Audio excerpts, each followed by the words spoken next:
What is going on, people? Today we're going to talk about what it is like at Christmas time in the British Armed Forces and what you can expect to be doing over the Christmas period. There's some good and there's definitely some bad that is going to put a lot of you people off that are thinking about joining. So let's jump right into it and get straight into the first thing, the parties. Let's go. So as you can imagine, with the Christmas period comes a lot of partying, and that is definitely true in the British Army because drinking is like a second sort of nature to people that are serving in the British Army. If you don't like drinking, then you're probably going to struggle to fit in.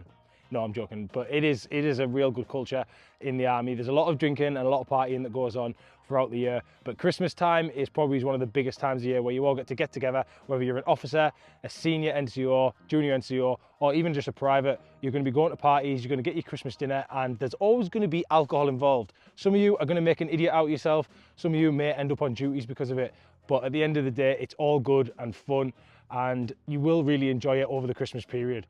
It's one of the things that I enjoyed the most because you get to do a lot of things. You get to turn up to work a little bit hungover and hate your life, and you get to go to Christmas dinner and get served by the seniors, and you get to drink alcohol with your Christmas dinner. It's really, really good. It's a great experience. It's a good laugh. And if you are someone that is a junior NCO or a senior NCO or an officer, then you get to go to your mess functions and do some more partying. So if you're someone that likes a little tipple every now and again, then I'm sure you will enjoy the Christmas period. And even if it is not organised by the army, you and the lads or you and the girls will be definitely thinking about going out into town on a regular occasion throughout the Christmas period to do some shopping and have a little drink, as people always do. So if you're someone that likes going to parties, especially over the Christmas period, then you will enjoy the British Army and the British Armed Forces as a whole.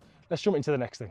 So this next point could probably come across as either a negative or a positive, depending on who you are. If you're someone that really loves your fitness and you like to get out there and you like to be pushed to that limit, then you are definitely going to enjoy breaking up for the Christmas period. So in my regiment, we used to always finish off the year with a CO's PT, so a commanding officer's PT, and it used to always be absolutely howling. There used to always be something absolutely ridiculous that we had to do.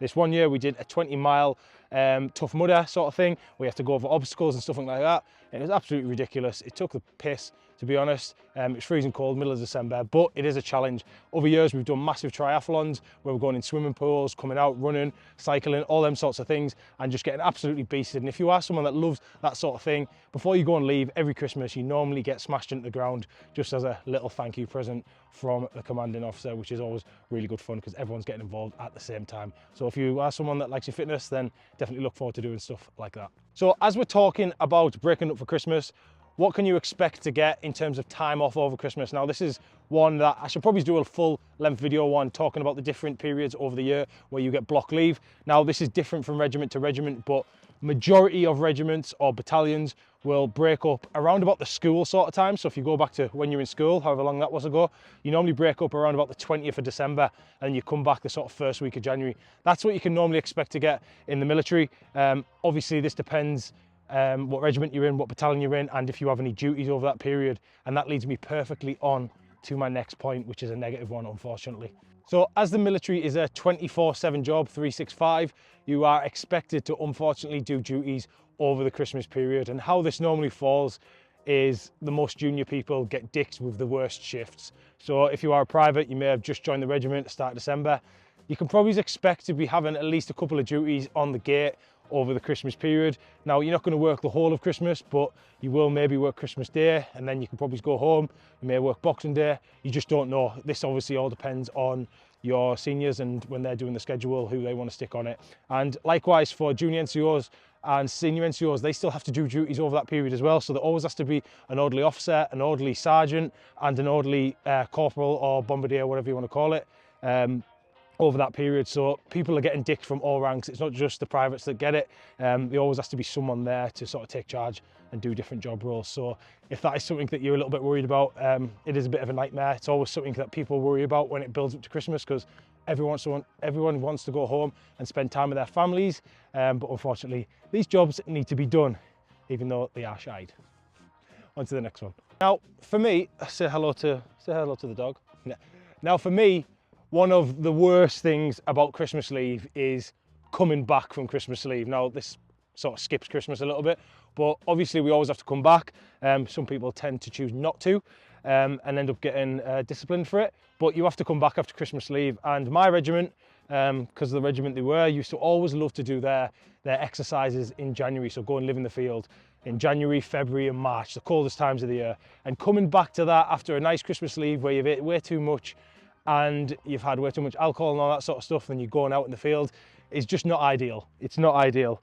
It definitely gets you back into the swing of things, but it is a little bit of a disheartener when you're traveling back, especially when it's a long distance journey, traveling back after Christmas leave, and you know, and you're going on exercise a couple of days later. So yeah, you just have to set yourself up and have a bit of mental resilience with that, and hopefully get on with it and get the job done. Now, all in all, just to end off with a lovely little positive, I spoke about the leave. There's not many jobs that will give you that much time off over Christmas. So that is a massive, massive positive. You got to look at it as a little bit of downtime, time to sort yourself out, maybe do a little bit of fitness like I am now, get yourself out running, obviously have a drink like we spoke about before, and just recuperate, ready for them tough times in the next year. It's a great time of year to be in the military, and you get a lot of time off and you get paid a little bit of money, and I'm absolutely hanging out. So I'm going to end this video now. I'm off for a run with the dog who keeps on running off while I'm trying to video. So I will catch you all in the next one. Have a lovely Christmas.